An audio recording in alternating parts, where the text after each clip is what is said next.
केले भी खा रही।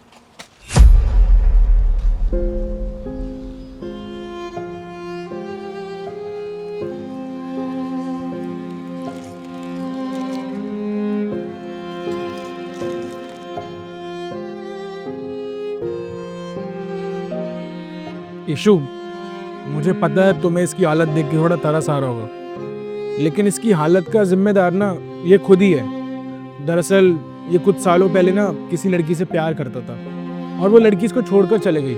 उसके बाद इसकी ये हालत हो गई, लेकिन इसमें भी इसकी गलती है। लोगों ने सुना है कि जिस लड़की के साथ ये रहता था ना, उसको बहुत मारता पीटता था, तो लड़की से छोड़कर चले गई। उस लड़की के जाने के बाद इसकी दिमाग की हालत कुछ ठीक नहीं है। चलो, जो हुआ ठीक ही हुआ। वरुण, तुम्हारा दिमाग खराब हो गया क्या? बिना सोचे समझे किसी के भी बारे में कुछ भी बोले जा रहे हो। इशू, तुम इतना क्यों भड़क रही हो? मैं तो बस तुम्हें इसकी सिचुएशन बता रहा था। तुम तो ऐसे भड़क रही हो जैसे ये तुम्हारा कुछ लगता हो। क्योंकि मैं ही हूँ इसकी एक्स गर्लफ्रेंड। क्या? तुम इसकी एक्स गर्लफ्रेंड हो? लेकिन तुमने इसको छोड़ा क्यों? मैं तुम्हें सब कुछ बताती हूँ। तो तुमने अपने घर वालों से हमारी शादी के बारे में बात कर ली ना? मुझे पता था तुमने बात कर ली होगी। अब तुम मुझे बताओ कि मैं अपने घर वालों से हमारी शादी के बारे में बात कर सकता हूँ? कोई जरूरत नहीं तुम्हें शादी के घर में बात करने के लिए। क्यों? तुम ऐसे क्यों बोल रही हो? क्योंकि दीपक, हमारी शादी नहीं हो सकती। अरे लेकिन क्यों क्यों नहीं हो सकती हमारी शादी? क्योंकि दीपक, मैंने अपने पापा से बात की थी हमारी शादी के लिए। और तुम्हें पता है मेरे पापा ने मुझसे क्या बोला है? कि वो लड़का कमाता कितना है। सही तो बोला मेरे डैड ने कि क्या कमाते हो तुम? जितनी तुम्हारी सैलरी है ना, उतनी तो मेरी जरूरतें पूरी हो सकती है सिर्फ, जिंदगी की ख्वाहिशें नहीं। देखो यीशु, मैं तुम्हारे बिना नहीं रह सकता। मैं तुमसे बहुत प्यार करता हूँ, मैं कोशिश तो कर रहा हूँ यार, बट मेरा लकी साथ नहीं दे रहा। मैं वादा करता हूँ तुमसे, मैं वेल सेटल होकर दिखाऊंगा, मैं कुछ करके दिखाऊंगा। प्लीज मेरा साथ दो ना। लेकिन दीपक, मेरे घर वाले नहीं मानेंगे हमारी शादी के लिए। देखो यीशु, मैं तुम्हारे घर वाले से बात कर लूंगा, मैं उनके पैर पकड़ूंगा, मैं उन्हें मनाऊंगा। प्लीज मैं तुम्हारे सामने हाथ जोड़ रहा हूँ, प्लीज मेरा साथ दो तुम। अरे बस करो यार दीपक, तुम्हें एक बार भी समझ नहीं आ रहा है क्या? मेरे पापा कभी नहीं मानने वाले हमारी शादी के लिए। और वैसे भी मेरे पापा ने मेरे लिए एक लड़का ढूंढा है, डॉक्टर, वो वेल सेटल है और उसका खुद का हॉस्पिटल अच्छा खासा कमाता है। तुम खुद को देखो, तुम ना उसकी बराबरी कभी नहीं कर सकते। और मैं अपना फ्यूचर तुम्हारे साथ स्पॉइल नहीं कर सकती। मैं उसके साथ ज्यादा खुश होंगी, लेकिन तुम्हारे साथ नहीं। तो मैं उससे शादी कर रही हूँ। अगले महीने मेरी शादी है, तो प्लीज आज के बाद मुझसे कांटेक्ट करने की कोशिश मत करना। जा रही हूँ मैं।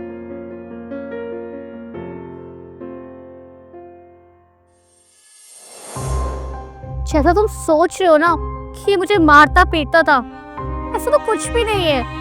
तुम सब कुछ गलत सोच रहे हो। वो तो मेरी एक मजबूरी थी इसे छोड़ने की, तभी मैंने ये सब कुछ किया। मैं तो इससे बहुत ज्यादा प्यार करती थी। मैंने यही बात अपने घर वालों को बताई तो उन्होंने मुझे धमकी दी कि अगर मैंने इसे नहीं छोड़ा तो इसे जान से मार देंगे। मैंने इसको बचाने के लिए इसको ही छोड़ दिया। मेरे पास कोई दूसरा ऑप्शन था ही नहीं, तो मैं और क्या करती? मैंने इसे ही छोड़ दिया। उसके बाद मैंने फैसला कर लिया था कि मैं कभी भी इसके सामने नहीं आऊंगी। मैं शहर छोड़ के चली जाऊंगी। फिर मैंने तुमसे ही शादी कर ली, लेकिन मैंने कभी नहीं सोचा था कि मेरे जाने के बाद इसकी ऐसी हालत हो जाएगी। मुझे पता होता तो मैं कभी इसको छोड़ के नहीं जाती। मुझे लगा ये मूव ऑन कर लेगा, लेकिन इसने तो अपनी हालत ऐसी बना ली। ये इस हालत पे जो कुछ भी है ना, वो सिर्फ मेरी वजह से है, सिर्फ मेरी वजह से। इशू, तुम्हारी एक गलती की वजह से ना इस लड़के की पूरी जिंदगी खराब हो गई। इसकी छोड़ो, इसके माँ बाप का क्या दोष था? उन्होंने तो अपना नौजवान बेटा खो दिया ना। वरुण, जो गलती मैंने की है उसका पश्चाताप कैसे करूं मैं तो पूरी जिंदगी इसी गिल्ट में मर जाऊंगी कि मैंने इसके साथ कितना गलत किया है। इशू, अब पछताने से क्या फायदा?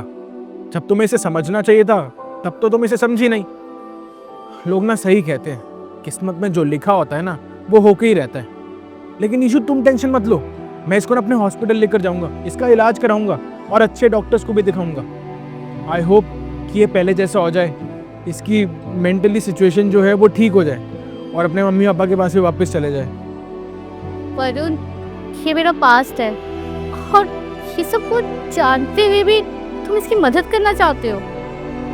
Thank you so much. Issue है तुम्हारा पास्ट है, और तुम्हारे पास्ट को सोच कर ना मैं हमारा प्रेजेंट खराब नहीं करना चाहता। अब चलो इसको जल्दी से हॉस्पिटल लेकर चलते हैं, ये ठीक हो जाएगा।